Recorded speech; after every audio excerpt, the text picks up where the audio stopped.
Is it possible for a LLaMA 13b model to beat GPT-4? Well, according to this blog post and research paper that came out just a couple weeks ago, it is, and they've proven it. And not only is it beating GPT-4 on the major test benchmarks, but they used OpenAI's decontamination method to prove that their data set isn't contaminated. So how did they do it? What does contamination and decontamination even mean? And are these benchmarks actually trustworthy? So I'm going to show you how they did it, and I'm also going to show you what they're proposing to actually fix the problem. I'm going to break all of this stuff down for you. Let's go. So first, here's the blog post. It's by limsys.org. Catch me if you can. How to beat GPT-4 with a 13b model. And as you can see right here in the graph, we have three major benchmarks: MMLU, GSM-8K, and human eval. This dark line right here on the first two scores, this is the LLaMA rephraser model. So this is their model that they created, a 13b model based on LLaMA that beats GPT-4. Now, in this first graph, this is MMLU. This yellow line is GPT-4, and as we can see, it didn't beat it, but it's basically even. In the second benchmark, GSM-8K,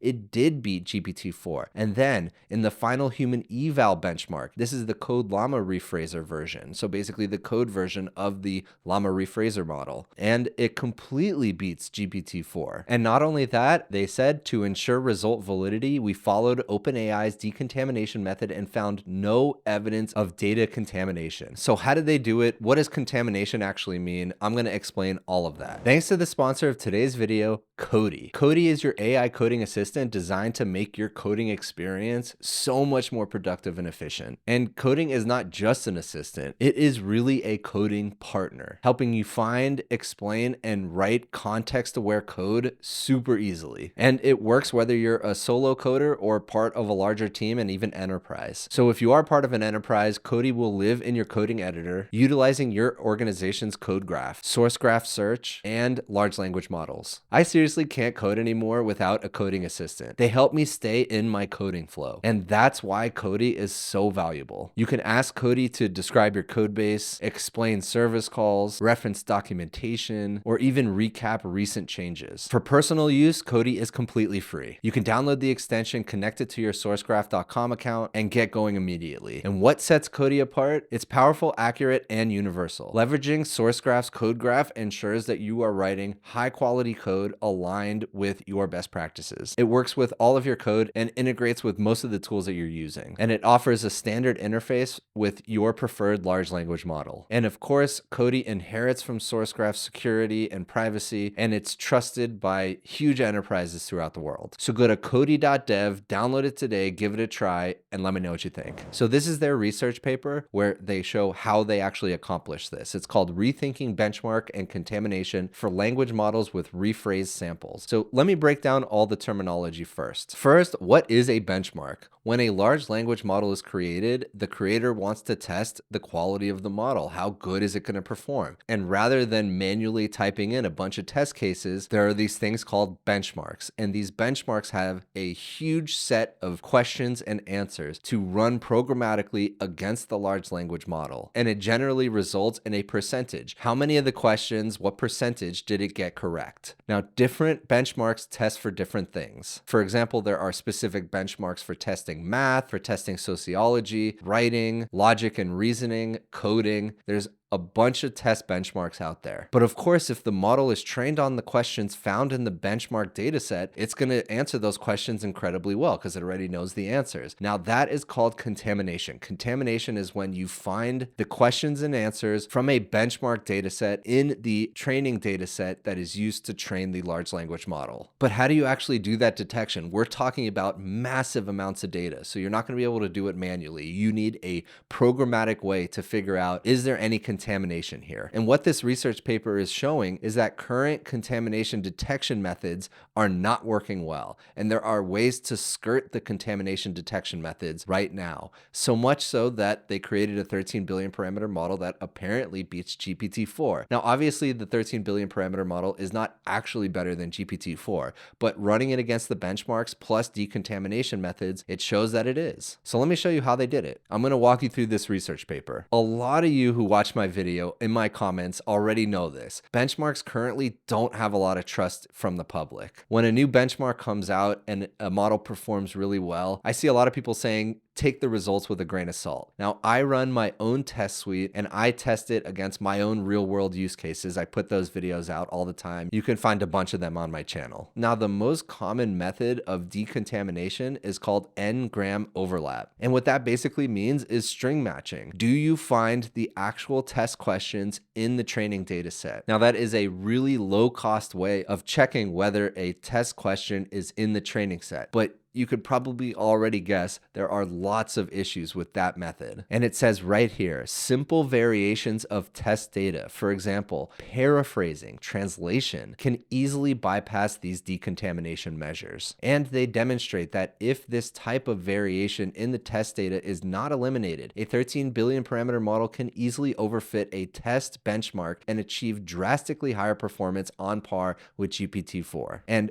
let me define what overfitting means. Overfitting means the large language model is able to answer a very specific prompt really well. It's trained on a specific question. And what this paper proposes is they have a stronger LLM-based decontamination method. They apply it to popular pre-training and fine-tuning data sets. So the data sets that many of the large language models that you're using today use. And they found that when they ran their decontamination methods, they actually found a lot more contamination than previously thought. So for example, Red Pajama Data 1 trillion and StarCoder Data both identified between 8 to 18% of the human eval benchmark in overlap. So the human eval benchmark, they found between 8 and 18% of that benchmark data in the training set. So obviously it's going to answer those questions incredibly well. And they also proposed to actively develop fresh one-time exams to evaluate models accurately. So basically creating an exam for the large language model specific to that large language model so that it can't have trained on that test. Here they show that for LLaMA 2, over 10% of the MMLU test samples are highly contaminated. And even from GPT-4's technical report, 25% of human eval has been contaminated in their training data. And for StarCoder Data, a very common data set, hundreds of test cases in the stack are contaminated with benchmarks. So like I mentioned, there's a few current common ways to detect contamination. One I already mentioned, which is called n-gram overlap, and it relies on string matching to detect contamination. And this is the method used by leading development companies like OpenAI with GPT-4. Then the second most common method is embedding similarity search. And basically what that means is it uses the embeddings of pre-trained models to find similarity and potentially contaminated examples. So it's essentially the same technique as RAG, and it's looking for similarity search rather than just straight string matching. It's looking for similarity. But choosing an appropriate similarity threshold to strike a balance between recall and precision is often challenging. And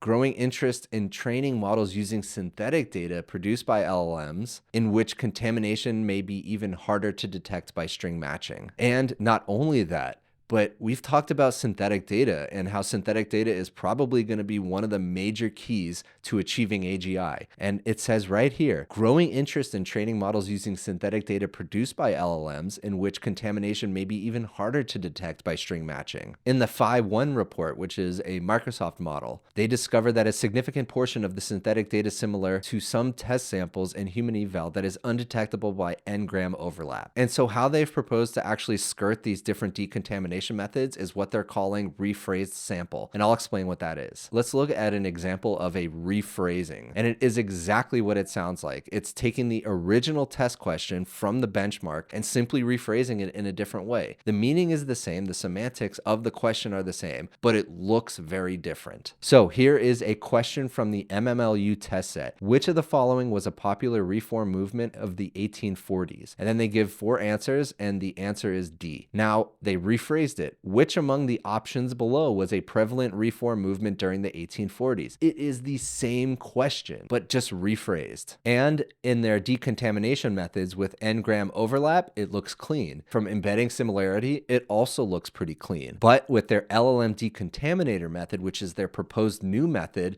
it was caught. And I want to mention something. A lot of this contamination doesn't actually happen intentionally. It just might happen by chance or just due to the vast amounts of data that we're dealing with. There's going to be some amount of overlap. So it's not really nefarious intentions here, which may happen, but I don't think that's happening for the majority of cases. So let's talk about how Rephraser actually works. Using LLMs to paraphrase or translate test samples into another language. So this is really, really cool. So basically take the original test question and rephrase it, which we just looked at, and you can use a large language model for that. So you simply pass the question into GPT-4, for example, and simply say, rephrase this question. And even simpler, translating it into a different language from English to Mandarin, for example. That beats embedding methods because the embedding of an English sentence with the translation into Mandarin and the embedding for that Mandarin look vastly different. And not only are they proposing this new decontamination method, but they're also saying to address these concerns at their core, we advocate for the development of fresh one-time exams, similar to Codeforce's and Kaggle competitions, for the accurate assessment of LLMs. So we've already talked about n-gram overlap. We've also talked about embedding similarity search, but there's also two other methods that we can talk about quickly, and these are less used. There's decoding matching, which is used when the training data is not available, but the model is available. And decoding matching is basically when a large language model is asked to auto-complete a test question. And the intuition, as it says here, is that if it's able to auto-complete a test question, then most likely it was trained on that test question. But that's not actually the case, and that's what it says right here. Auto-completed test prompt does not necessarily indicate that the model has been trained on contaminated data. And then last is something called influence function, and I actually had to ask GPT-4 what this meant because I did not understand it. It says takes the test sample and iteratively calculates an influence factor for each training sample. And so after asking GPT-4 what this actually meant, my understanding is that it asks a test question, gets the answer, and then tweaks part of the training set to try to get a different answer. And so here it says we hypothetically tweak or remove small parts of the training data and then see how these changes would affect the model's answer. And then that is able to calculate the influence of a specific part of the training data on the output. All right, so let's talk about rephrasing techniques. We've already talked about simple rephrasing and even language translation, but what about for code? For code-based benchmarks, we vary coding styles, it's that simple, naming conventions, so simply renaming method names, and implementations, but their semantics remain unchanged. Not only that, you can simply translate a method or a segment of code from one coding language to another, from C++ to Python, from Ruby to Go. And all of this can be done with GPT-4. So let's go a little bit deeper into translation methods. Prompts with identical meanings from different languages yield varied embeddings in most language models. By translating test prompts into other languages, we can evade n-gram overlap, so just text matching, detection, and standard embedding similarity searches. Only embedding models specifically trained in multiple languages can detect a translated sample. Now, n-gram overlap, text matching, also has false positive issues. N-gram overlap detection in multiple choice questions can easily result in false positives, especially when different questions share similar option arrangements. Even though their multi-choice answer patterns match exactly, they are indeed different problems. So here's an example. This question and this question are completely different questions, but their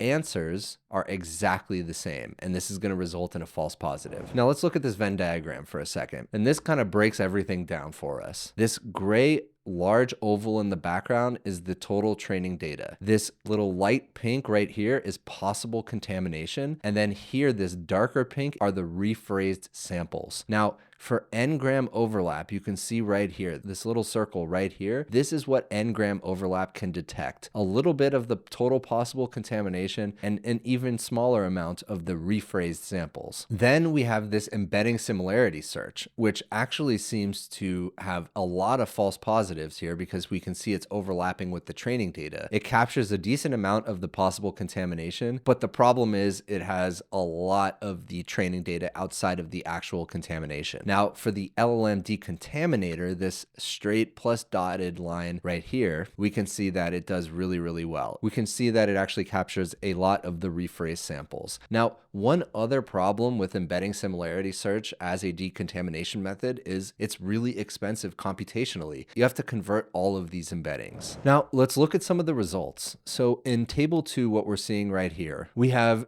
two different results that we're looking at. We have one that was just rephrased from English to English, and then we have one that was rephrased and translated into Chinese. And what we can see here is the original performance against the MMLU benchmark, and it's right here. So LLaMA 13b and LLaMA 13b, they performed pretty well. Now, when the benchmarks were rephrased and then tested again, we can see that it performed much, much better. And then when it was actually translated into Chinese, it performed even better. So this is just showing the actual data of what they were able to accomplish while avoiding contamination detection. And there's also the human eval version and the GSM AK version, which show similar results. Okay, so what are they actually proposing? How are they proposing to fix this problem? Well, it's called the LLM decontaminator. And this method involves two steps. First, for each test case, it identifies the top K training items with the highest similarity using the embedding similarity search. So it is using this embedding search method first. But then, rather than just stopping there based on similarity, it actually takes the results and uses an advanced LLM such as GPT-4 to compare the results. And that's really it. That's their proposed method. And it turns out it works incredibly well. Let's look at some of the results. So what we're looking at here in table 5 are the results against algebra, sociology, and US history. So you can imagine these are 3 different benchmarks, and here are the ways that they're trying to detect contamination. They have a random control group. They're using 10 grams. So this is the n-gram using, I believe, a 10-word matching algorithm. Then we have embeddings. We have another version of multilingual embeddings, and then we have their proposed LLM decontaminator method. So looking at the test set, so looking at rephrased into English, the random got 50% right, and that makes sense because it's random. The 10-gram version got no detection. It did not do well at all. And of course, that makes perfect sense because if you rephrase something, it's not going to be a perfect text match. The embeddings actually did quite well with 98%, 93%, and then the LLM decontaminator also did really well with 96%. Where the embeddings started to fall off was when it was actually rephrased into Chinese and so translated. Now, the embedding without multilingual support fell dramatically down to 18%. And then for the embeddings with multilingual support, it actually did quite well. For the LLM decontaminator method, it actually almost detected 100%